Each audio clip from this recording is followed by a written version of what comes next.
Nanginginig ang mga kamay ni Leah habang hawak ang cellphone sa kanyang tainga. Ang ingay ng bus terminal ay tila isang malayong ugong lamang. Sa kabilang linya, naririnig niya ang galit na sigaw ng kanyang ina. Mga salitang nababasag at nagiging walang kahulugan dahil sa sama ng loob. "Hindi, Ma! Hindi na ako uuwi!" Pabulong niyang sagot. At bawat salita ay tila isang maliit na basag sa kanyang puso. "Tapos na tayo, Ma. Please, wag na." Isang huling mas malakas na sigaw ang kanyang narinig bago niya pinindot ang pulang butones. Sa isang iglap, pinutol niya ang lahat. Ang pamilya, ang buhay na kanyang kinasanayan. Ginawa niya iyon para kay Marco, para sa kanila. "Leah, okay ka lang?" Naramdaman niya ang pag-upo ni Marco sa tabi niya sa malamig na upuang metal. Hinawakan nito ang kanyang kamay. At ang init niyon ay tila isang angkla sa gitna ng nagngangalit na dagat sa kanyang kalooban. Tumingin si Leah sa kanyang kasintahan. Ang mga mata nito'y puno ng pag-aalala. Ang sabi niya, "Wala na raw akong pamilyang babalikan." Halos piyok niyang sabi. Huminga ng malalim si Marco at mas hinigpitan ang hawak sa kanya. "Hey, look at me." Malambing nitong sabi. "Dalawa na lang tayo ngayon at sapat na yon. Sapat na tayo sa mga sandaling iyon." Ang kamay lang ni Marco ang totoo. Ang init, ang pangako sa gitna ng takot at alikabok ng terminal. Ito ang kanyang pinili. Ang kanilang tahimik na sandali ay binasag ng isang masayang boses. "Hoy, lovebirds! Baka langgamin niyang upuan ng bus station, ha?" Si Sofia, ang kanyang matalik na kaibigan, ay nakatayo sa kanilang harapan. May dalang plastic bag at isang ngiting abot-tenga. Inilapag nito ang supot sa kanilang pagitan. "Salamat sa pagdating, Sof," sabi ni Marco. "Ano pa bang silbi ng best friend?" sagot ni Sofia. "Oh, eto.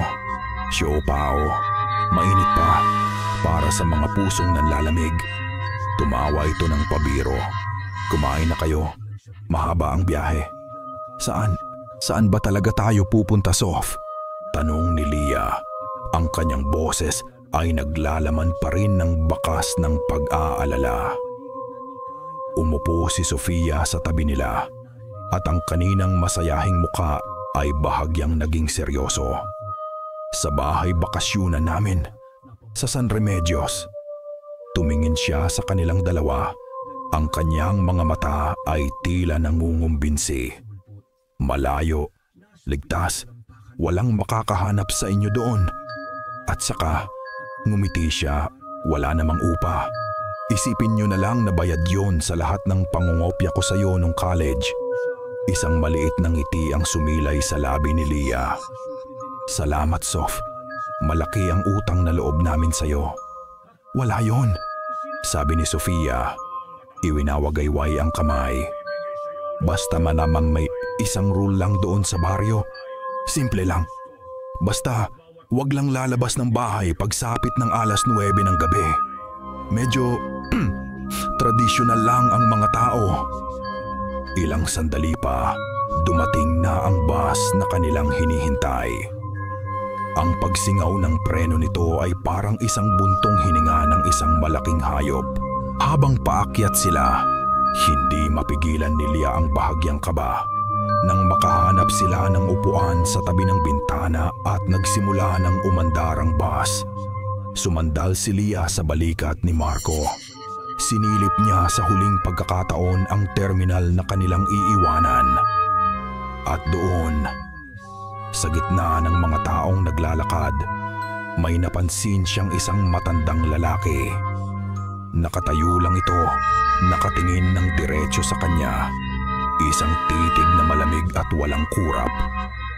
Bago tuluyang lumayo ang bus, dahan-dahang umiling ang matanda. na para bang nagbibigay ng isang babalang hindi maintindihan ni Leah. Isang babalang dala ng malamig na hangin ng gabi. Madaling araw pa lamang nang marating nila ang San Remedios. Isang makapal at basang hamog ang sumalubong sa kanila pagbaba ng bus. Tila isang kumot na bumabalot sa buong baryo at nagpapatahimik sa lahat ng tunog. Kakaiba ang katahimikan. Walang huni ng ibon, walang tahol ng aso. Tanging ang mahinang pag-ihip ng hangin at ang tunog ng kanilang mga yabag sa mamasa-masang lupa ang maririnig. Ito na yon, masiglang sabi ni Sofia. Sinusubukang basagin ang nakakabinging katahimikan. Malapit na ang bahay. Tara na. Habang naglalakad sila sa makitid na daan, napansin ni Leah ang mga bahay na gawa sa lumang kahoy. Ang mga bintanang sarado na parang mga matang natutulog. Ngunit may pakiramdam siyang sa likod ng mga bintanang iyon ay may mga matang nagmamasid. Nadaanan nila ang isang maliit na tindahan na may nakasulat na The Sari-Sari Store ni Aling Salve. Isang may edad na babae, si Aling Salve marahil, ang nagwawalis sa harap nito. Ngunit sa pagdaan nila, bigla itong huminto. Mula ulo hanggang paa. Sinuri sila ng matalim na tingin ng matanda. Isang tingin na hindi nagtatago ng pag-aalinlangan. Nakita ni Leah kung paano ito bumulong sa isa pang babaeng kalalabas lang ng tindahan, habang ang mga mata nito ay nananatiling nakatutok sa kanila. "Huwag niyo na lang pansinin," mahinang sabi ni Sofia na tila nahulaan ang iniisip ni Leah. "Medyo tradisyonal lang talaga ang mga tao rito. Hindi sila sanay sa mga bisita." Ilang sandali pa, tumigil sila sa harap ng isang malaking bahay na gawa rin sa kahoy. May 2 palapag at malawak na beranda. Maganda ito, ngunit may bakas ng kalumaan at tila matagal nang hindi natitirhan. Ang amoy ng lumang kahoy at mamasa-masang halaman ay nanunuot sa hangin. Sa pag-akyat nila sa hagdanan ng beranda, isang biglaang tunog ang nagpatigil kay Leah. Isang wind chime na gawa sa kawayan ang umuugoy sa hangin. Ngunit ang tunog nito ay kakaiba. 3 magkakasunod na kalansing. Isang saglit na tigil, isa pang kalansing, isang mas mahabang katahimikan, at 7 mabilis na kalansing. Klang, klang, klang. Tahimik, klang, tahimik, klang, klang, klang, klang, klang, klang, klang. Ang weird ng tunog, komento ni Marco. "Pamana pa yan ni Lola," mabilis na sagot ni Sofia habang binubuksan ang pinto. "Halika, pasok mo kayo." Ang loob ng bahay ay maluwag, puno ng mga muebles na nababalutan ng puting tela. Dinala sila ni Sofia sa isang silid sa 2 palapag. Malinis ito at may malaking bintanang nakaharap sa kakahuyan sa likod ng bahay. "Dito muna kayo," sabi ni Sofia. "Mag-ayos na kayo ng gamit. Maghahanda lang ako ng almusal." Naiiwan silang 2 ni Marco. Inilibot ni Leah ang kanyang paningin. Sa kabila ng pagod at ng kakaibang pakiramdam na dala ng baryo, ang makasama si Marco sa isang lugar na matatawag nilang kanila, kahit pansamantala, ay sapat na. Naramdaman niya ang pag-akbay ni Marco mula sa likod. "Kahit saan, basta't magkasama tayo," bulong nito sa kanyang tainga. Ngumiti si Leah at sumandal dito. Sinimulan nilang ayusin ang kanilang mga damit sa isang lumang aparador na yari sa Nara. Habang inilalagay ni Leah ang kanyang mga damit sa isang masikip na drawer, may naramdaman siyang matigas sa ilalim. Kinuha niya ito. Isa itong lumang litrato. Nasa litrato ang isang babaeng kamukhang kamukha ni Sofia. Marahil ay ina nito. Katabi nito ay isang lalaki. Ngunit ang mukha ng lalaki ay kinaskas sa sinira. Winasak gamit ang isang matulis na bagay. Nag-iwan ng mga galos sa lumang papel na para bang sino mang gumawa nito ay puno ng matinding galit. Biglang nanlamig ang buong katawan ni Leah. Kasabay nito, mula sa labas muling tumunog ang wind chime sa parehong kakatwang ritmo. Klang, klang, klang. Tahimik, klang, tahimik, klang, klang, klang, klang, klang, klang, klang. Naging masaya ang kanilang hapunan. Nagluto si Sofia ng paborito nilang adobong manok at nagkwento ito ng mga kalokohan nila noong kolehiyo. Sa unang pagkakataon mula nang umalis sila sa Maynila, naramdaman ni Leah ang gaan ng loob. Ang tawa nilang tatlo ay umaling-aungaw sa loob ng malaking bahay. Pansamantalang nagtaboy sa anumang kaba na dala ng pagdating nila. Para silang bumalik sa dati. Tatlong magkakaibigan, walang problema, walang takas. Ngunit nang tumunog ang isang lumang pendulum clock sa sulok para ipahiwatig ang ikasyam ng gabi, biglang nagbago ang lahat. Isang minuto bago mag-alas 9, nawala ang ngiti sa mga labi ni Sofia. Tumayo siya at ang kaninang masayahin niyang aura ay napalitan ng seryosong tensyon. Walang imik, nilapitan niya ang bintana sa sala at isinara ang mga ito.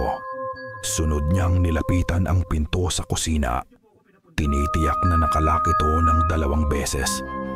Ang bawat galaw niya ay mabilis at tiyak na para bang isang ritual na matagal na niyang ginagawa.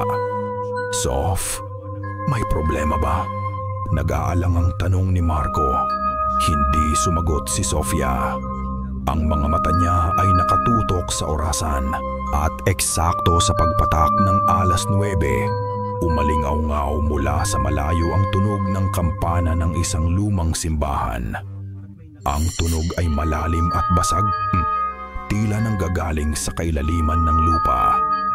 1, 2, 3. Binilang ni Leah ang bawat kalembang hanggang sa umabot ito sa 9. Pagkatapos ng huling kalembang, isang nakakabinging katahimikan ang bumalot sa buong baryo. Hindi ito ordinaryong katahimikan ng gabi sa probinsya. Ito ay isang katahimikang mabigat na para bang pinigil ng buong paligid ang kanilang paghinga. Sa isang iglap, pinatay ni Sofia ang lahat ng ilaw.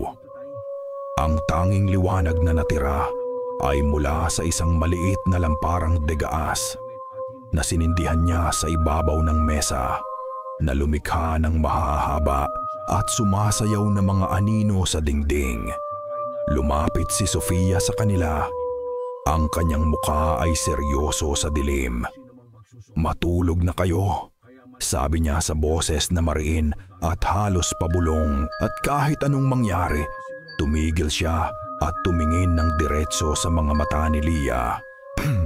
"Wag na wag kayong sisilip sa bintana." Hindi na sila nakapagsalita pa. Tumango na lamang sila ni Marco at mabilis na umakyat patungo sa kanilang silid. Sa loob ng kwarto, ang tanging maririnig ay ang kanilang mga paghinga. "Nakakatakot naman yun," basag ni Leah sa katahimikan. "Bakit ganoon si Sofia? Baka may mga magnanakaw lang dito o mga lasing." Sagot ni Marco kahit halata sa boses niya na hindi rin siya kumbinsido. Lumapit ito, chitis, at niyakap si Leah. "Hayaan mo na. Ligtas tayo rito sa loob. Matulog na tayo."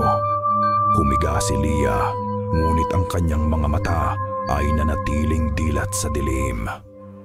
Ang babala ni Sofia ay umuulit-ulit sa kanyang isipan.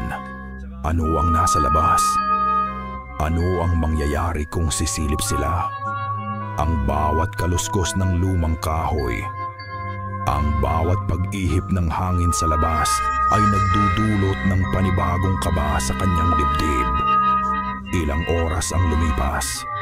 Narinig na niya ang mahimbing na paghinga ni Marco sa kanyang tabi.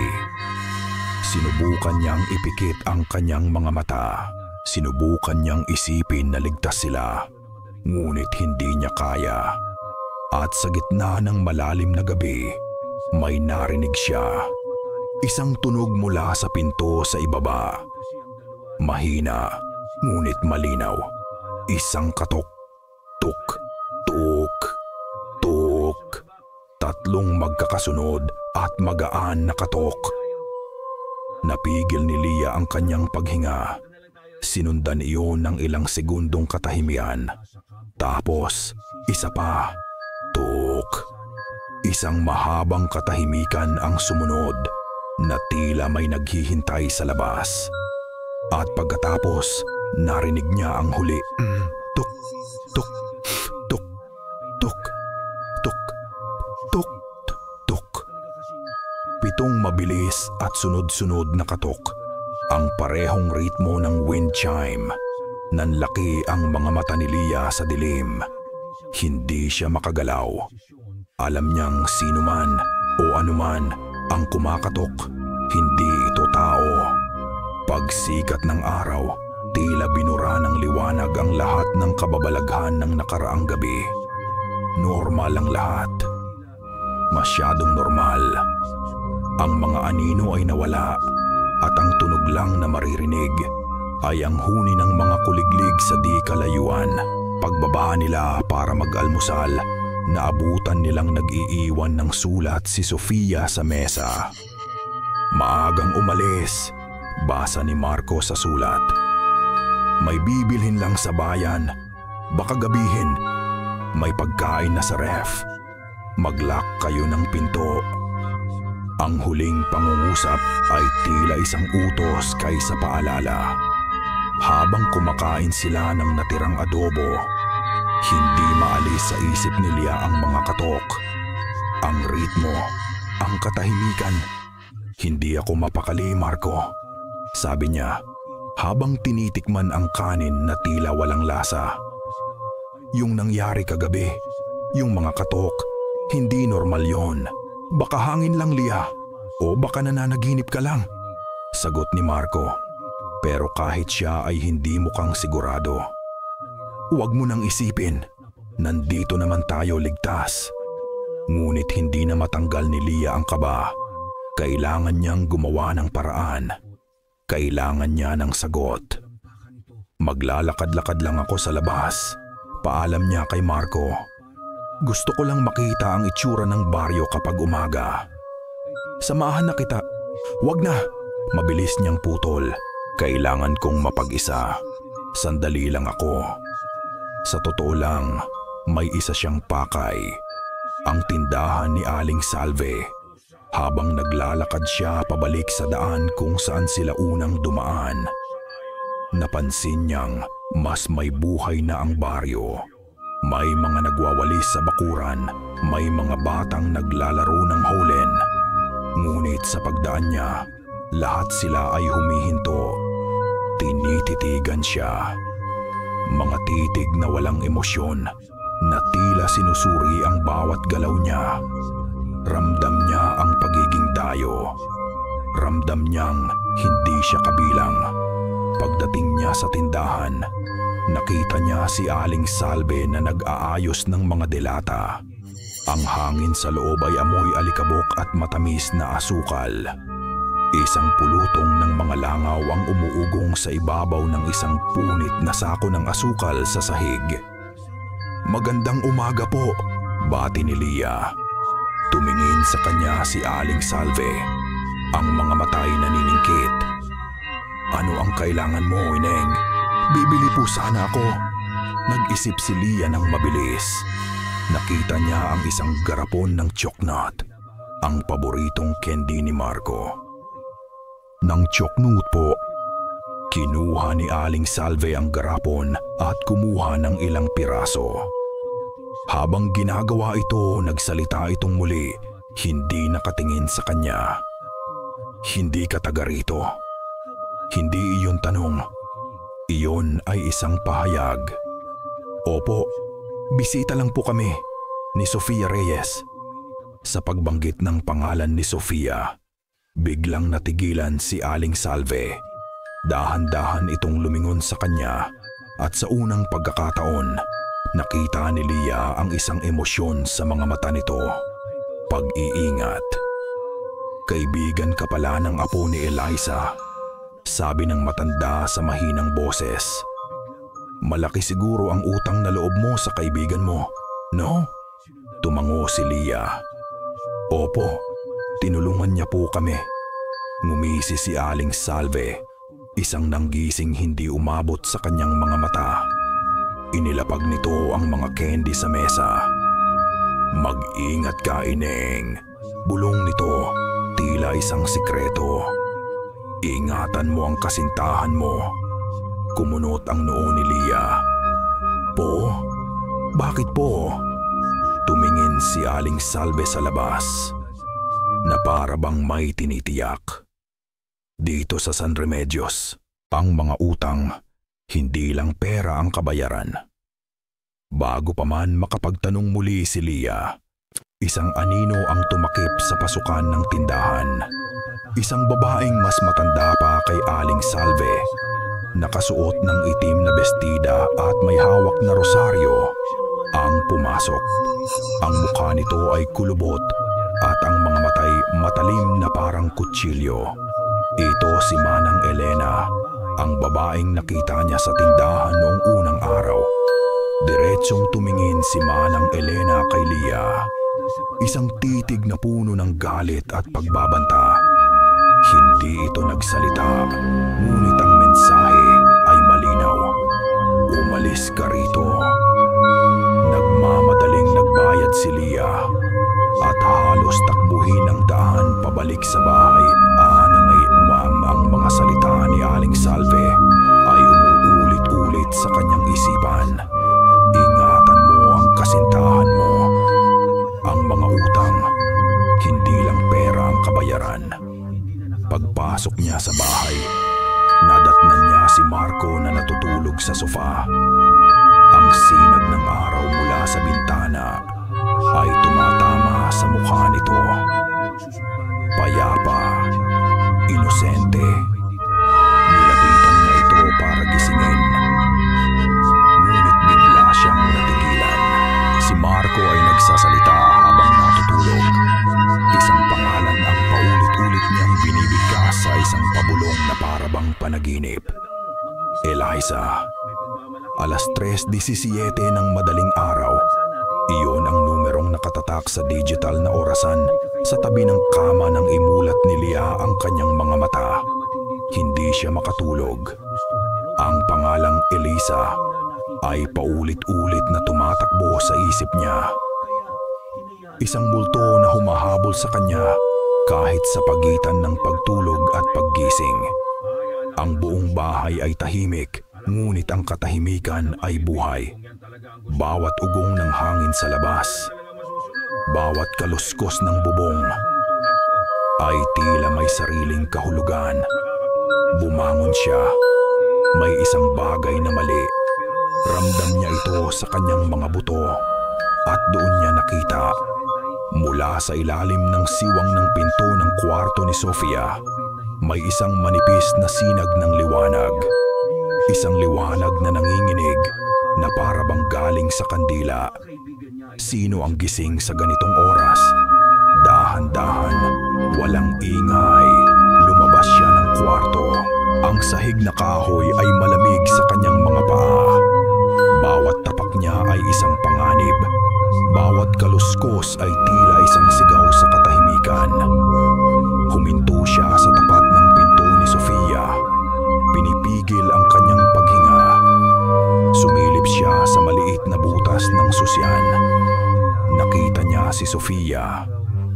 Nakatalikod ito sa pinto, nakaluhod sa sahig. Sa harapan nito ay isang lumang baul na gawa sa maitim na kahoy. May mga kandilang nakasindi sa paligid nito. Hindi nagsasalita si Sofia. Ngunit ang mga balikat nito ay gumagalaw sa isang ritmikong paraan na para bang bumubulong ito ng isang dasal o isang orasyon. Kinabukasan, naging maingat si Lia. Nagkunwari siyang walang napansin. Ngunit ang bawat galaw ni Sofia ay kanyang pinagmamasdan. Bandang tanghali, nagpaalam si Sofia. May aasikasuhin lang ako sa parokya para sa padasal. Sabi nito, huwag kayong aalis ng bahay ha. Sa pag-alis ni Sofia, alam ni Lia na ito na ang kanyang pagkakataon. Hinintay niyang marinig ang tunog ng tricycle papalayo bago siya kumilos. Marco, matulog ka muna, sabi niya sa kasintahan. Mukhang pagod na pagod ka. Nang makatulog si Marco sa sofa, umakyat si Lia sa kwarto ni Sofia. Ang puso niya ay dumadagundong sa kanyang dibdib. Pinagtatalunan ng isip niya ang utang na loob at ang lumalaking takot. Ngunit nanaig ang takot. Nakahinga siya ng maluwag nang makitang hindi nakalak ang pinto. Pumasok siya. Ang kwarto ay malinis, ngunit may amoy ng pinaghalong sampagwita at kandilang na tunaw. At sa gitna ng sahig, naroon ng baahol na nakita niya kagabi. Nakalak ito. Sa isang iglap ng desperasyon, kinuha ni Lia ang isang hairpin mula sa kanyang buhok. Itinuwid niya ito at ipinasok sa susian. Nanginginig ang kanyang mga kamay, ngunit pagkatapos ng ilang pagsubok, narinig niya ang isang maliit na click. Bumukas ang baul. Ang laman nito ay hindi mga damit o alahas. Ang laman nito ay mga tuyong bulaklak, mga luma at naninilaw na sulat, at mga pinutol na buhok. Maraming hibla ng buhok, bawat isa'y tinalian ng kupas na laso. At sa gitna ng lahat ng iyon, may isang maliit na music box. Gawa ito sa pilak na nangitim na sa katagalan. Kinuha ito ni Lia. Dahan-dahan, binuksan niya ang takip. Isang maliit na mananayaw na balerina ang nasa loob. Ang pintura nito ay bakbak na. At pagkatapos, nagsimulang tumugtog ang musika. Isang himig na malungkot at mapanlinlang. Isang himig na pamilyar sa isang paraang nakakakilabot. At doon niya naalala. Ito yung tugtog sa panaginip ko. Ang parehong tugtog na naririnig niya sa kanyang isip tuwing madaling araw. Biglang may kaluskos sa kanyang likuran. Muntik nang mabitawan ni Lia ang music box sa gulat. Paglingon niya, nakita niya si Marco na nakatayo sa may pinto. Ang mga mata nito ay walang buhay, nakatitig sa kawalan. Tila tumitingin ito sa kanya, ngunit alam niyang hindi siya ang nakikita nito. Tumingin si Marco sa music box sa kamay ni Lia. Isang maliit at blangkong ngiti ang sumilay sa kanyang mga labi. At sa isang boses na hindi kanya, isang boses na patag at malamig, siya ay nagsalita. Tumutugtog na naman siya para sa akin. Pagkatapos ng mga salitang iyon, tila natauhan si Marco. Kumurap-kurap ito. Tumingin kay Lia na may pagtataka. At pagkatapos ay sa music box. Lia, anong ginagawa natin dito sa kwarto ni Sofia? Tanong niya. Ang boses ay bumalik na sa dati. Hindi alam ni Lia kung ano ang sasabihin. Sa isang iglap ng takot, isinara niya ang music box, ibinalik sa baul.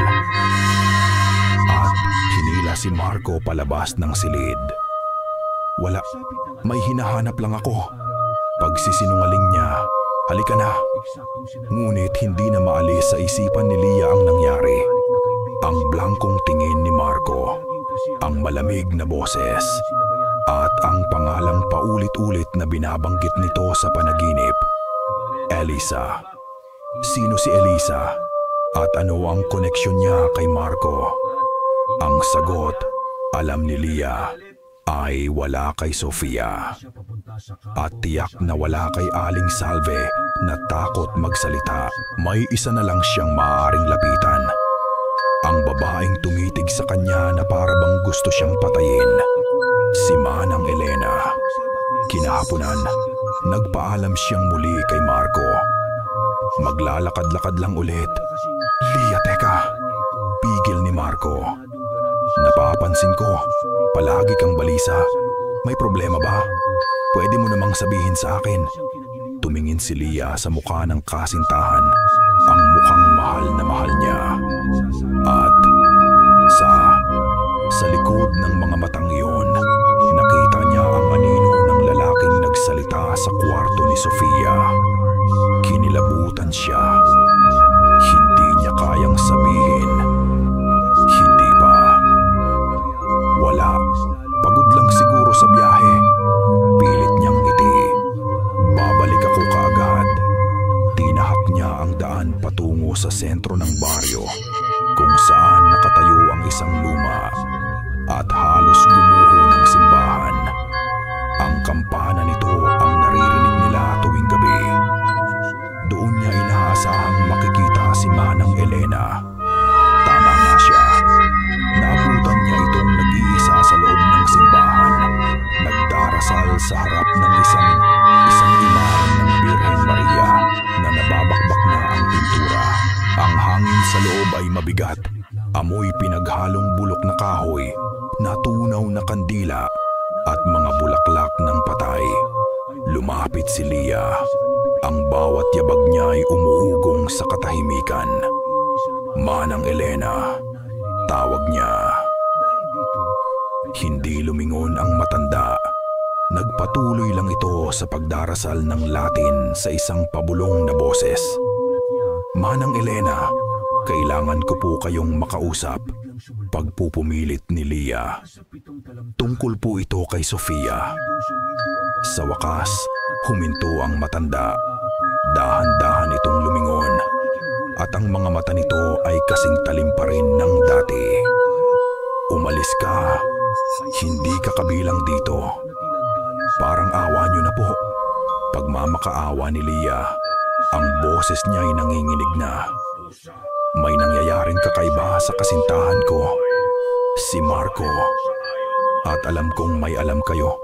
Sino po si Elisa? Sa pagbanggit ng pangalan, isang kislap ang dumaan sa mga mata ni Manang Elena. Isang kislap ng gulat o marahil ng takot. Tumayo ito at humarap sa kanya. Bakit mo hinahanap ang patay? Mariing tanong nito dahil binabanggit siya ng kasintahan ko sa panaginip niya. Dahil may music box sa kwarto ni Sofia na tumutugtog ng himig na nakakapanindig balahibo. Dahil alam kong may kinalaman siya sa lahat ng ito. Sigaw ni Lia. Hindi na napigilan ang lahat ng takot at pagkalito na naiipon sa kanyang dibdib. Tinitigan siya ni Manang Elena ng matagal. Tila sinusuri nito ang kanyang kaluluwa. At pagkatapos, sa isang boses na pagod at puno ng pait, ito ay nagsalita. Si Eliza Reyes ang ina ni Sofia, sabi nito. At katulad ng anak niya ngayon, minsan din siyang nagdala ng dayo sa baryong ito. Anong ibig niyong sabihin? Lumapit si Manang Elena. Ang bawat hakbang ay mabigat. Ang batas sa baryong ito, ang pagbabawal na lumabas sa gabi. Hindi ito batas ng tao, Ineng. Kasunduan ito. Isang kasunduan sa pagitan ng mga ninuno namin at ng pamilya nila. Nanlaki ang mga mata ni Lia. Anong pamilya? Isang pamilyang uhaw, bulong ni Manang Elena. Ang mga mata ay nakatitig sa kawalan. Isang pamilyang kailangang kumain para mabuhay. Kapalit ng kaligtasan ng buong baryo, pinapayagan silang mangaso. Sa labas, sa dilim, at ang sino mang lumabag sa kasunduan Ang sinumang lumabas sa oras ng kanilang pagkain, hindi na nito tinapos ang sasabihin. Hindi na kailangan. Dugo ang kapalit ng kapayapaan, dagdag ng matanda. Napasandal si Lia sa isang lumang bangko. Ang kanyang mga tuhod ay nanghihina. Aswang. Ang salita ay sumabog sa kanyang isipan.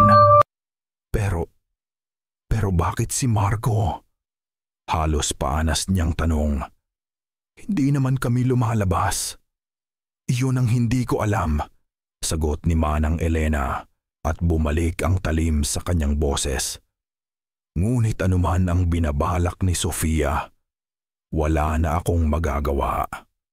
Tumingin ito sa bintana kung saan ang araw ay nagsisimula ng bumaba. Nagsimula na ang seremonya. Ang 9 na gabing padasal para kay Ginang Concepcion ay nagsimula na noong araw na dumating kayo. Ano pong kinalaman ng padasal? Humarap si Manang Elena sa kanya. At sa unang pagkakataon, nakita ni Lia ang awa sa mga mata nito. Nasa ika-4 na gabi na kayo at sa bawat gabi ng dasal, mas lumalakas ang kapangyarihan nila. Ang mga salita ni Manang Elena ay parang lason na gumapang sa buong sistema ni Lia. Mas lumalakas ang kapangyarihan nila. Umuwi siyang tuliro. Ang bawat hakbang ay mabigat na para bang pasan niya ang buong simbahan sa kanyang likod. Paano niya sasabihin kay Marco? Paano niya ipapaliwanag na ang matalik niyang kaibigan ay isang halimaw? At na siya, si Marco, ay nasa gitna ng isang seremonyang hindi niya maintindihan. Pagdating niya sa bahay, nadatnan niyang naghahanda ng hapunan si Sofia. Nakangiti ito na para bang walang nangyari, na para bang hindi ito tagapagmana ng isang madugong kasunduan. Lia, sakto ang dating mo. Nagluto ako ng sinigang. Masayang bati nito. Tumingin si Lia kay Sofia.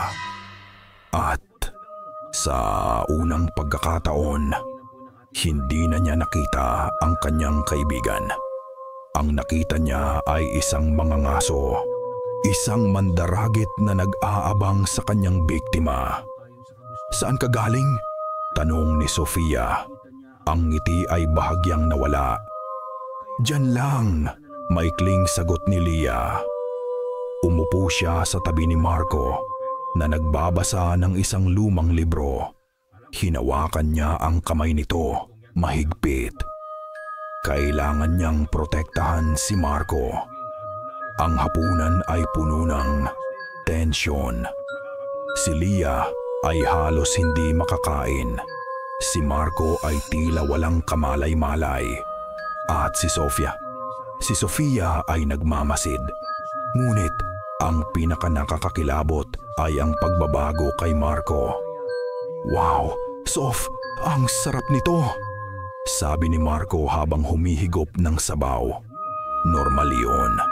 Ngunit pagkatapos, kumuha ito ng isang piraso ng baboy mula sa mangkok. Hindi pa ito gaanong luto. Mamula-mula pa ang gitna. At kinain ito ni Marco mang walang pag-aalinlangan. Ngumunguya na para bang iyon ang pinakamasarap na pagkaing natikman niya. Ang tunog ng kanyang pagnguya ay basa at gutom. Napansin ni Lia na habang kumakain ito, ang mga mata nito ay hindi umaalis kay Sofia. Nang sumapit ang 9:00, ang ritual ay naulit. Ang kampana, ang pagsasara ng mga bintana, ang pagpatay ng ilaw. Ngunit ngayong gabi, may kakaiba. Hindi na kailangang utusan ni Sofia si Marco na umakyat. Pagkatapos ng huling kalembang ng kampana, kusa itong tumayo na para bang isang asong sinanay at naglakad paakyat sa kwarto. Mauna na kami, sabi ni Lia. Hinila ang sarili para tumayo. Ngumiti si Sofia sa dilim. Magandang gabi sa inyo. Sa loob ng kwarto na nagkunwari si Lia na inaantok na. Humiga siya kaagad at nagtalukbong ng kumot. Ngunit ang kanyang mga mata ay dilat na dilat. Nakikiramdam sa bawat galaw sa paligid. Ilang minuto ang lumipas. Narinig niya ang pagbukas ng pinto ng kanilang kwarto. Dahan-dahan. Walang kaluskos. Sumilip si Lia sa maliit na siwang ng kumot. Nakita niya si Sofia na pumasok. Lumakad ito palapit sa kama, sa gilid kung saan natutulog si Marco. Lumuhod ito sa tabi ng kasintahan niya at sa liwanag ng buwan na tumatagos sa manipis na kurtina, nagsimula itong bumulong. Hindi Tagalog, hindi Ingles, isang lengguwaheng malalim, magaspang at sinauna. Habang bumubulong ito, hinahaplos nito ang buhok ni Marco. At si Marco ay hindi gumagalaw. Mahimbing na natutulog, ngunit ang kanyang mukha ay may ekspresyon ng sakit. At doon, nakita ni Lia ang isang bagay na nagpatigil sa kanyang paghinga. Ang mga kuko ni Marco sa kamay. Dati, ang mga ito ay maikli at malinis. Ngunit ngayon, sa ilalim ng liwanag ng buwan, ang mga ito ay tila humahaba, dahan-dahan, at ang kulay ay nagiging mas maitim. Hindi na nakatiis si Lia. Nagkunwari siyang nagising at gumalaw. Sa isang iglap, tumigil si Sofia. Mabilis itong tumayo at lumabas ng kwarto. Isinarado ang pinto ng walang tunog. Naiwan si Lia na nanginginig sa ilalim ng kumot. Hinawakan niya ang rosaryo sa kanyang leeg. Isang desperadong aksyon ng pananampalataya. Nagdasal siya. Nagdasal siya na sana panaginip lang ang lahat. Pagkatapos ng ilang sandali, dahan-dahan siyang lumingon para tingnan si Marco. Natutulog pa rin ito. Ngunit sa gitna ng dilim, bigla nitong iminulat ang kanyang mga mata. At tumingin ito ng diretso sa kanya, sa lugar kung saan siya nagtatago sa ilalim ng kumot. Ang mga mata nito, hindi na ito ang mga mata ni Marco. Ang kanyang mga balintataw ay may manipis at mapulang sinag. Isang sinag na hindi galing sa liwanag ng buwan, kundi mula sa isang apoy sa loob. Isang apoy na hindi makatao. Kinabukasan, alam ni Lia na wala na siyang oras. Ang Marco na minahal niya ay unti-unting nawawala. At ang pumapalit dito ay isang bagay na hindi niya kilala. Kailangan niyang kumilos. Kailangan niya ng pruweba. Kailangan niya ng paraan para labanan ito. Naalala niya ang sinabi ni Aling Salve. Kaibigan ka pala ng apo ni Eliza. Ang pangalang iyon ang susi. Naghintay siya hanggang sa muling umalis si Sofia na may dahilan na mag-aabot ng abuloy para sa padasal. Nagpaalam si Lia kay Marco na ngayon ay halos palaging tulog at matamlay tuwing umaga. May pupuntahan lang ako, sabi niya. At hinalikan ito sa noo. Malamig ang balat nito. Hindi niya alam kung saan magsisimula. Naglakad siya pabalik sa tindahan, umaasang makakausap muli si Aling Salve. Ngunit sarado ang tindahan, isang bagay na kakaiba. Habang nakatayo siya doon, nalilito. Isang batang lalaki na nagpapalipad ng saranggola ang lumapit sa kanya. Ate, yung maganda, sabi ng bata. Pinapasabi po ni Lola Salve, sundan mo raw yung daan na maraming bulaklak ng kalatsuchi. Doon mo raw makikita yung sagot sa tanong mo. Pagkasabi noon, tumakbo itong papalayo. Kahit nag-aalangan, sinunod ni Lia ang bata. Sa dulo ng baryo, may isang maliit at halos hindi na makitang daanan na natatabunan ng matataas na damo. At doon, nakita niya ang mga puno ng kalatsuchi. Ang mga puting bulaklak nito ay tila mga butong nakakalat sa luntiang paligid. Ang amoy nito ay matamis at nakakahilo, ang amoy ng mga sementeryo. Sinundan niya ang daan. Pagkatapos ng ilang minutong paglalakad, narating niya ang isang maliit na clearing. At sa gitna nito, nakatayo ang isang gusaling halos kinain na ng mga baging at halaman. Kupas na ang pintura, basag ang mga bintana, at ang bubong ay may mga butas na. Ngunit sa ibabaw ng pinto, may isang lumang signboard na nababasa pa rin. Klinika ni Dr. Eliza Reyes. Isang klinika. Ang ina ni Sofia ay isang doktora. Nanginginig ang mga kamay ni Lia habang itinutulak ang pinto. Bumukas ito kasabay ng isang mahabang langit-ngit. Ang loob ay amoy gamot na pinaglipasan ng panahon, alikabok at pagkabulok. May mga basag na bote sa sahig, mga librong medisina na inuuod na, at isang examining table na kinakalawang na. Sa isang sulok may isang maliit na mesa. Ang mesa ng doktor. Sa ibabaw nito, bukod sa mga nagkalat na papel, ay may isang bagay na nakakuha ng kanyang atensyon. Isang makapal na notebook na may leather na pabalat. Kinuha niya ito. Pagbukas niya, nakita niya ang sulat kamay ng isang babae.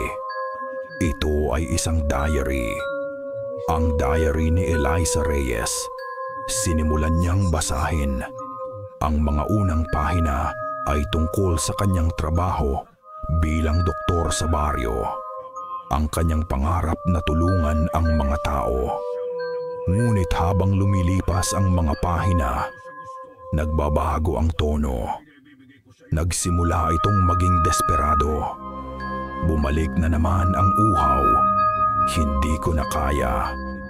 Ang sumpa na ipinamana sa akin ni Ina ay isang kadenang hindi ko matatakasan. Nagpatuloy si Lia sa pagbabasa. Nakasulat doon ang lahat. Ang kasunduan, ang pangangaso tuwing gabi at ang kanyang pagdurusa. Sinubukan ni Eliza na labanan ito. Nag-aral siya ng medisina. Umaasang makahanap ng lunas, ngunit wala. At doon, sa isang pahina na may mga bakas ng luha, nakita ni Lia ang pangalan ni Marco. May isang linya ng dugo na konektado sa amin. Ang mga ninuno nila, sila ang susi. Sila ang maaaring maging lunas o ang susunod na biktima. Ang dugo ng isang partikular na pamilya ay may kapangyarihang magpalakas o sumira sa sumpa. Kailangan ko silang hanapin. At sa mga huling pahina, natagpuan ni Lia ang kanyang hinahanap. Ang ritual, ang paglilipat ng sumpa, hindi ito simpleng kagat. Ito ay isang seremonya ng 9 na gabi, kasabay ng 9 na gabing dasal para sa isang kaluluwang paalis na. Sa huling gabi ng padasal, ang kaluluwa ng biktima ay tuluyan ng mapapalitan. Ngunit may paraan para pigilan ito. Isang kontra-ritual. Kailangan mong tawagin ang tunay na pangalan ng sumpa. At kailangan mong mag-alay ng kapalit. Isang kapalit, isang sakripisyo.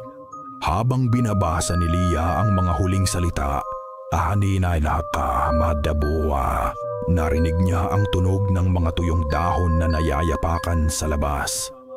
Mabilis niyang isinara ang diary. Ngunit huli na. Isang anino ang humarang sa liwanag mula sa pintuan. "Alam kong dito ka pupunta, Lia." Ang boses ni Sofia ay kalmado, ngunit may lamig na tumagos hanggang sa buto ni Lia. Nakatayo ito sa may pinto, hindi nakangiti. "Gusto mo bang malaman ang buong kwento?" Nanigas si Leah sa kanyang kinatatayuan. Ang diary ni Eliza ay mahigpit niyang hawak na tila isang kalasag. Ang hangin sa pagitan nila ni Sofia ay mabigat. Puno ng mga tanong na hindi masabi at mga katotohanan ngayong ay lantad na.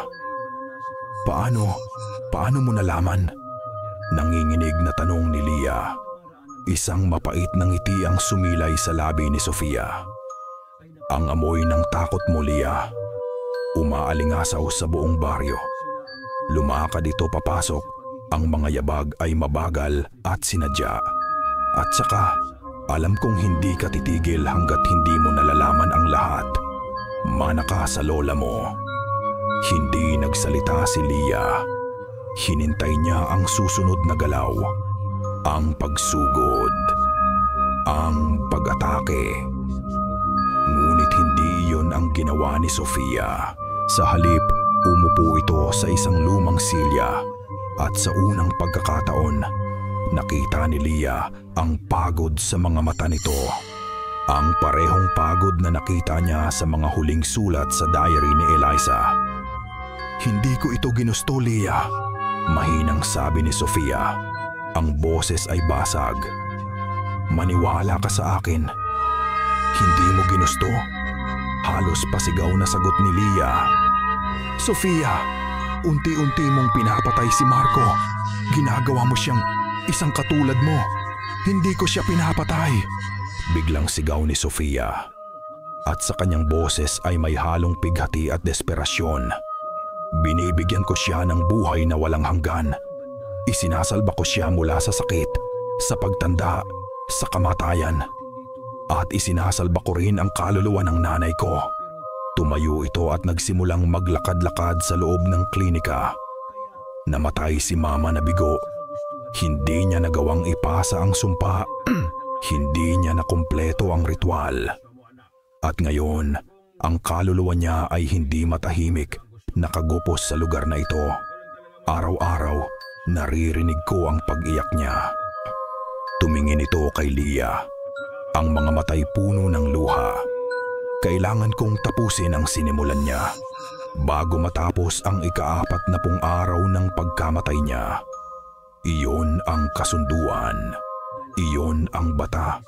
Kung hindi, pareho kaming magiging mga halimaw na walang isip, na uhaw lang sa dugo magpakailanman. Kaya si Marco ang pinili mo. Dahil lang sa dugo niya. Dahil lang sa koneksyon ng mga ninuno ninyo. Hindi lang dahil doon, sagot ni Sofia. Pinili ko siya dahil mahalaga siya sa iyo. At mahalaga ka sa akin, Leah. Lumapit ito at sinubukang hawakan ang kamay ni Leah. Kaibigan kita. Ayokong mapahamak ka. Sa ganitong paraan, makakasama ko kayong dalawa. Magpakailanman. Isang pamilya. Ligtas. Ang lohika ay baluktot at makasarili. Ngunit sa isip ni Sofia, iyon ay isang akto ng pagmamahal. Itinulak ni Leah ang kamay nito palayo. Pagmamahal? Ito ba ang pagmamahal, Sofia? Ang kunin ang kaluluwa ng isang taon ng walang pahintulot? Ginawa ko ito para sa atin. Giit ni Sofia. Malaki ang utang na loob mo sa akin, Leah. Tinulungan ko kayo noong wala kayong matakbuhan. Hindi mo ba kayang ibigay sa akin ito? Ang isang maliit na bagay na ito para sa kaligtasan nating lahat. Ang paggamit sa utang na loob. Iyon ang gumimbal kay Leah. Ang pagkakaibigan nila. Ang tulong na ibinigay nito. Lahat ay may kapalit. Isang kapalit na napakabigat. Hindi. Maring sabi ni Leah, ang takot sa kanyang sistema ay napalitan ng determinasyon. Hindi ko ibibigay sa iyo si Marco. Nawala ang lungkot sa mukha ni Sofia. Napalitan ito ng malamig na pagtanggap. Sayang, sabi nito, inaasahan ko pa namang maiintindihan mo. Sa isang iglap, narinig ni Leah ang mga yabag sa labas. Mabilis. Marami.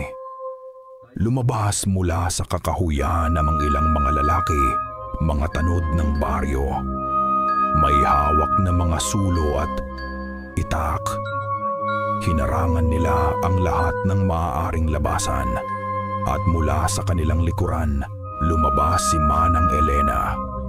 Ang mukha ng matanda ay blanko, walang emosyon. Tumingin ito kay Sofia, pagkatapos ay kay Lia. Tapos na ang pag-uusap, sabi ni Manang Elena sa isang boses na may awtoridad. Ang kasunduan ay dapat matupad. Sofia, tapusin mo na ang kailangan mong tapusin. Pagkatapos, bumaling ito sa mga tanod. Dalhin siya pabalik sa bahay.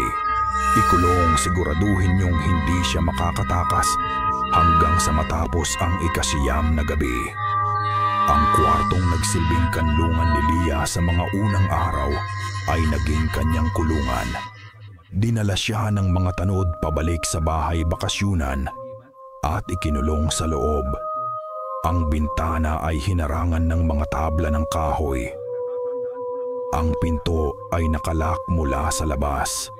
Siya ay isang bilanggo sa sarili niyang takot, habang sa kabilang silid, alam niyang si Marco o ang kung anumang natitira kay Marco ay naghihintay sa paglubog ng araw. Lumipas ang ikawalong araw. Ang maririnig lang niya ay ang mga bulong ng mga nagdarasal ng padasal sa di kalayuan, ang tunog ng pendulum clock sa taibaba na tila nagbibilang ng mga huling sandali ng buhay ni Marco, at ang paminsan-minsang pag-ungol mula sa kabilang kwarto. Gabi na ng ikasiyam na araw, ang huling gabi, ang katapusan. Napasandal si Lia sa pinto. Ang kanyang mga luha ay natuyo na. Ang pag-asa ay tila isang malayong bituin na matagal nang namatay. Tinitigan niya ang diary ni Eliza na itinago niya sa ilalim ng damit. Nabasa niya ang tungkol sa kontra-ritual, ngunit paano niya iyon gagawin kung nakakulong siya? Paano siya lalaban? Nang malapit na siyang sumuko, may narinig siyang mahinang kaluskos mula sa bintana. Hindi ito katok. Ito ay isang pagkayod. Dahan-dahan siyang lumapit. Sa maliit na siwang sa pagitan ng mga tabla, nakita niya ang isang pamilyar na mukha sa dilim. Si Aling Salve. Ineng. Bulong ng matanda. Ang mga matay palinga-linga sa paligid. Wala tayong oras. Aling Salve, paano? Huwag ka nang magtanong, putol nito. Kailangan mong iligtas ang batang yon. May inaabot si Aling Salve sa siwang ng bintana. Isang maliit na bayong nagawa sa dahon ng niyog. Ano po ito? Tanong ni Lia habang kinukuha ito. Lahat ng kailangan mo, sagot ni Aling Salve. Ang mga ito ay galing pa sa mga ninuno. Itinago para sa araw na ito. Binuksan ni Lia ang bayong. Sa loob, may isang maliit na sisidlan ng asin. Isang bote ng banal na tubig na ayon kay Aling Salve ay mula pa sa 7 magkakaibang simbahan. At sa ilalim ng lahat, nakabalot sa isang lumang tela, ay isang bagay na malamig at mabigat. Isang maliit na punyal. Ang puluhan nito ay gawa sa buto at ang talim ay kumikinang na parang pila kahit sa dilim. Bakit niyo po ako tinutulungan? Nagtatakang tanong ni Lia. Akala ko po, kasama kayo sa kasunduan. Isang malungkot na ngiti ang gumuhit sa labi ni Aling Salve. Ang lola mo, ang tunay na lola mo, minsan niya ring tinulungan ang pamilya ko noong kami ang nangangailangan. May utang na loob din ako sa inyo, Ineng. Panahon na para bayaran yon. Tumingin muli sa paligid ang matanda. Ang ritual ritual ay gagawin sa ilalim ng malaking puno ng balete sa likod ng simbahan. Sa pinakamalalim na bahagi ng gabi, kailangan mong makapunta doon.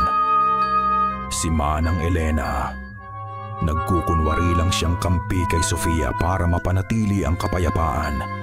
Pero alam naming pareho na mali ito. Hindi na ito kasunduan. Pananakit na ito. Paano ako makakaalis dito? May inabot na isang mahabang piraso ng alambre si Aling Salve. Matuto kang gumawa ng paraan. Ipaglaban mo siya, Hija. Pagkasabi noon, nawala na si Aling Salve sa dilim na parang isang anino. Naiwan si Lia. Hawak ang mga gamit para sa isang digmaang hindi niya alam kung paano ipapanalo.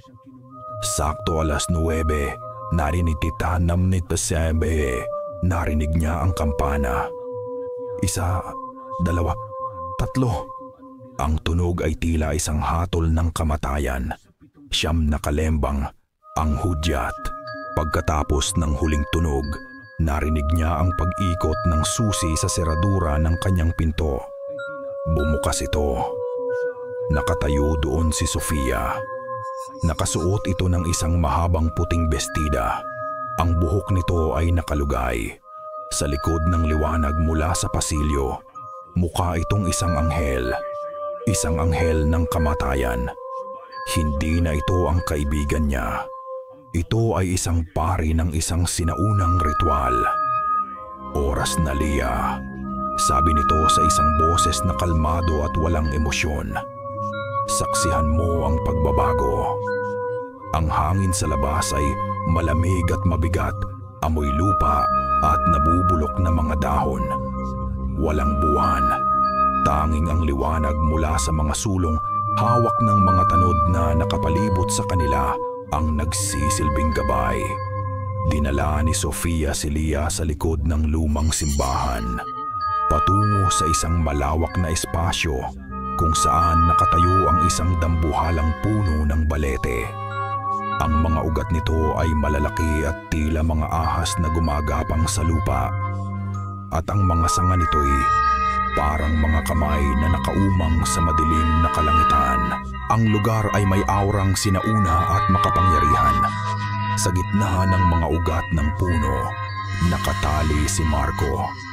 Hindi na siya halos makilala ni Lia. Ang balat nito ay maputla na parang papel.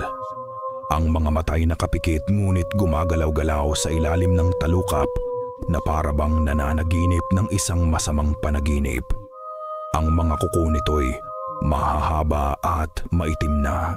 Nakatayo ito ngunit hindi dahil sa sariling lakas, kundi dahil sa mga baging na pumupulupot sa kanyang katawan. Sa paanan ng puno, naroon si Manang Elena. Nakatayo na parang isang estatwa, nagmamasid. Napakaganda niya, hindi ba? Sabi ni Sofia Mea, ang boses ay puno ng paghanga na tila isang artistang nakatingin sa kanyang obra maestra. Isang perpektong nilalang, malapit nang makumpleto.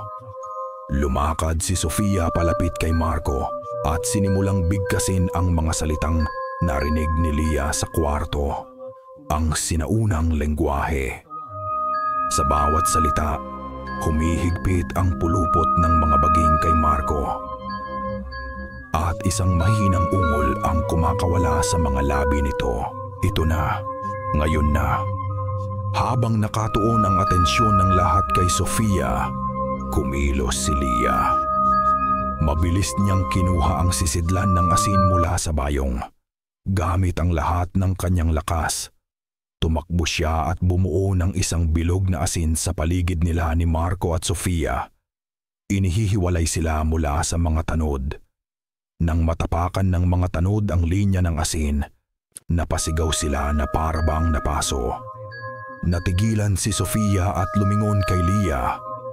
Ang mga matay nanlilisik sa galit. Hangal! Hindi mo siya makukuha! Sigaw ni Lia.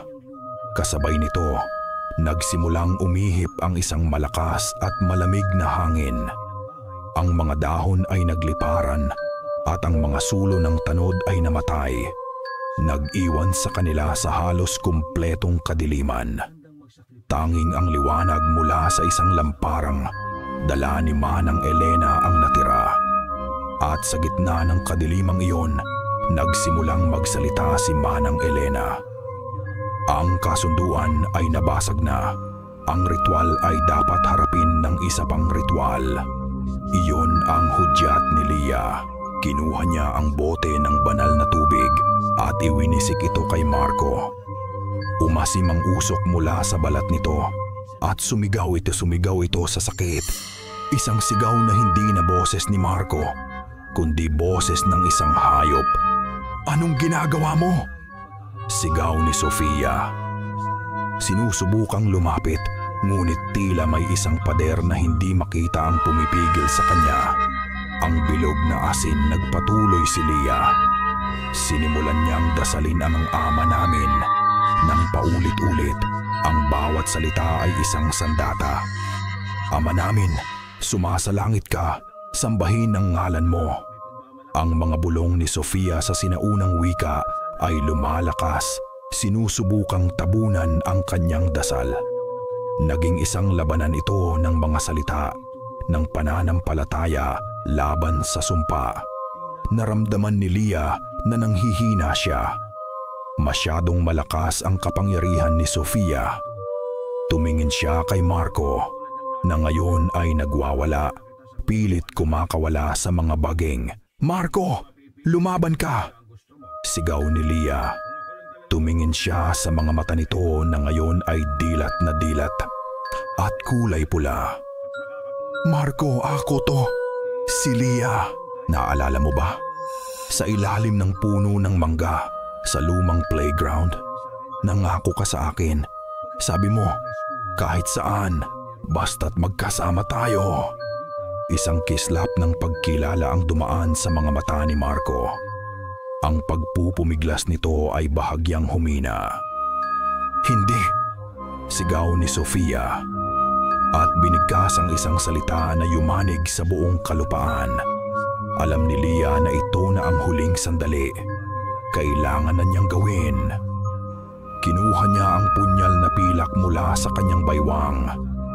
Naaalala niya ang nabasa niya sa diary. Kailangan mong tawagin ang tunay na pangalan ng sumpa at kailangan mong mag-alay ng kapalit. "Hindi ang pangalan mo ang susi, Sofia, at hindi rin ang pangalan ng nanay mo," sigaw ni Lia. Ang pangalan ng sumpang ito ay pagkakautang. Sa pagbigkas niya ng salita, isang malakas na kulog ang narinig kahit walang ulap sa langit. At bawat utang ay kailangang bayaran. Inaasahan ni Sofia na sasaksakin siya, ngunit hindi.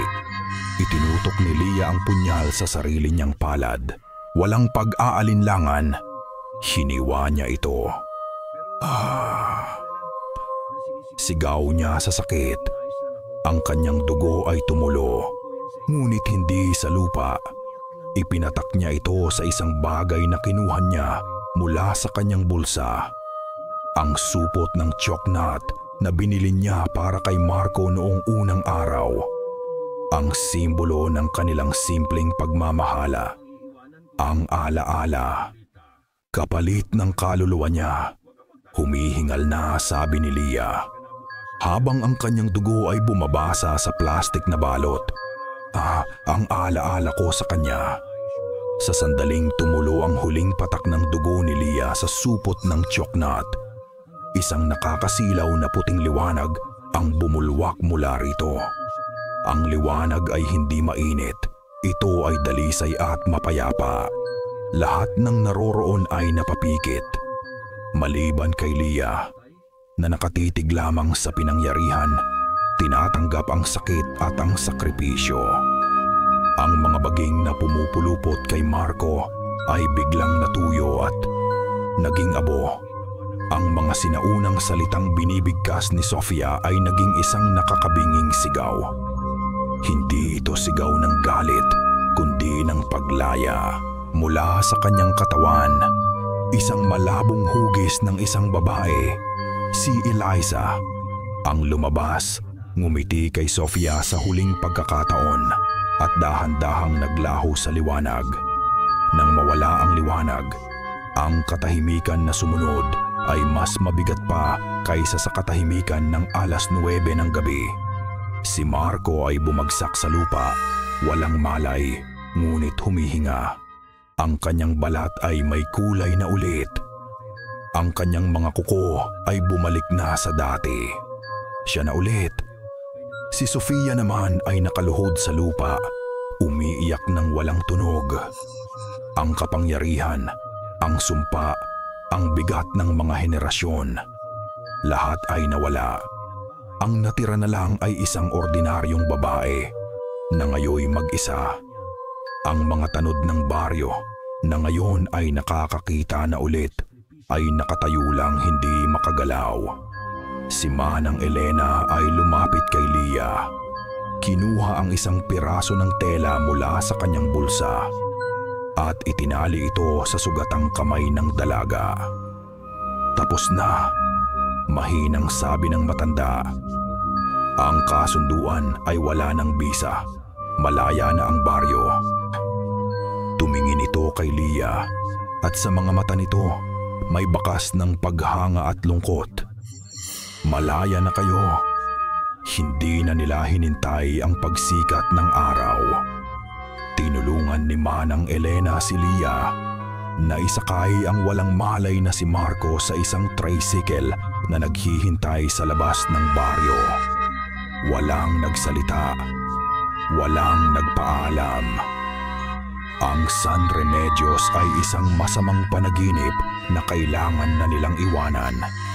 Habang papalayo ang tricycle, lumingon si Lia. Nakita niya si Sofia, nakatayo pa rin sa ilalim ng puno ng balete. Isang malungkot na anino sa papalapit na liwanag ng umaga. Sa loob ng bus pauwi, ang ingay ng makina ay kapareho ng ingay ng bus na sinakyan nila papunta. Ngunit ngayon, ang tunog ay hindi na nagdadala ng pangako, kundi ng kawalan. Nakasandal ang ulo ni Marco sa balikat ni Lia. Tulog pa rin ito. Ang mukha ay payapa. Inayos ni Lia ang buhok nito. Isang galaw na automatiko. Ngunit may kakaibang pakiramdam. Isang pakiramdam ng distansya. Ilang oras ang lumipas. Sa wakas, gumalaw si Marco. Dahan-dahan niyang iminulat ang kanyang mga mata. Kumurap-kurap ito. Tila nalilito sa liwanag. Tumingin ito sa paligid, sa bintana ng bus, sa mga taong pasahero. At pagkatapos, tumingin ito sa kanya. Isang ngiti ang sumilay sa mga labi ni Marco. Isang ngiting totoo at malambing. Ang ngiting minahal ni Lia. Ngunit may mali sa kanyang mga mata. Isang blangkong espasyo. Isang pagtataka. Miss, magalang niyang tanong habang dahan-dahang inaalis ang pagkakasandal sa balikat ni Lia. Salamat sa pagtulong ha, pero sino ka? Ang amoy ng bagong giling na kape at ang mahinang jazz music ang pumuno sa hangin.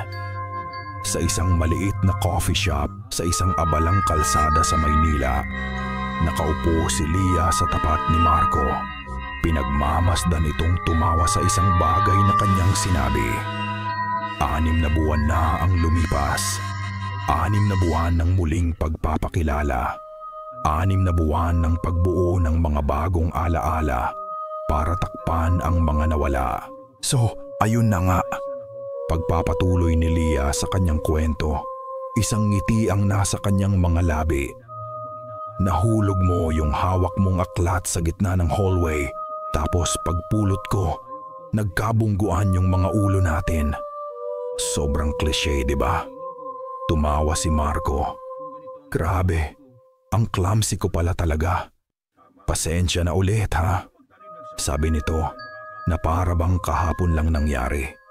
Sa isang paraan, para sa kanya, Kahapon nga lang, sinabi ng mga doktor na ito ay isang uri ng selective amnesia, marahil dulot ng matinding trauma.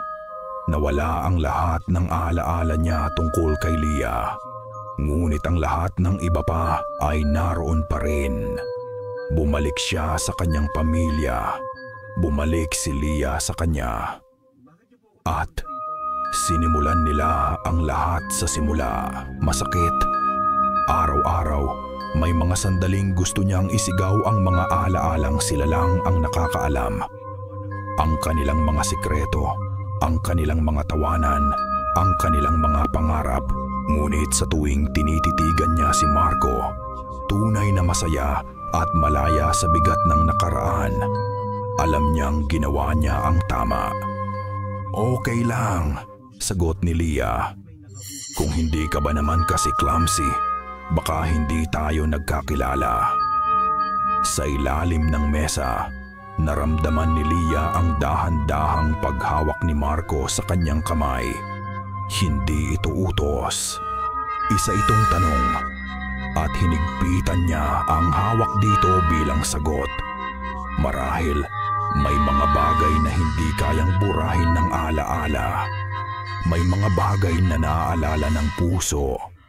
Tumunog ang maliit na kampana sa pinto ng coffee shop. Hudyat na may bagong pasok. Isang delivery man ang lumapit sa counter at may iniabot na isang maliit at manipis na sobre sa barista. Para kay Miss Leah po, sabi ng lalaki.